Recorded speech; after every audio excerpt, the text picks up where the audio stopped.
দর্শক, চাকসু নির্বাচনের আরো খবর জানতে সরাসরি যুক্ত হচ্ছে সহকর্মী শাহেদা পিয়ার সাথে। পিয়া, কিছুক্ষণ আগে আপনার কাছ থেকে ভোট গণনা সম্পর্কে আমরা জেনেছি, তো এই মুহূর্তে ভোট গণনার সর্বশেষ কি তথ্য আছে আপনার কাছে?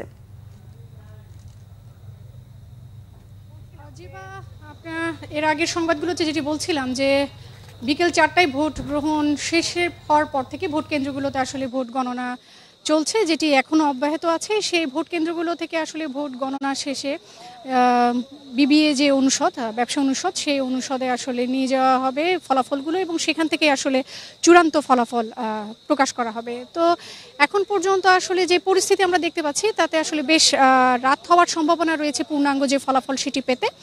নির্বাচনী যে কর্মকর্তারা রয়েছেন তারা যেটি বলছেন যে ফলাফলগুলো তাদের কাছে এসে পৌঁছেছে এখন পর্যন্ত, সেখানে তারা দেখতে পাচ্ছেন যে 60 থেকে 65% ভোট আসলে কাস্ট হয়েছে। তো আর যে বিষয়টি হচ্ছে ভোটারদের মধ্যে আমরা দেখেছি যে 35 বছর পর চাকসু নির্বাচন অনুষ্ঠিত হয়, ভোটারদের মধ্যে বেশ উৎসাহ উদ্দীপনা ছিল, তারা বেশ আগ্রহ নিয়ে কিন্তু ভোটাধিকার প্রয়োগ করেছে।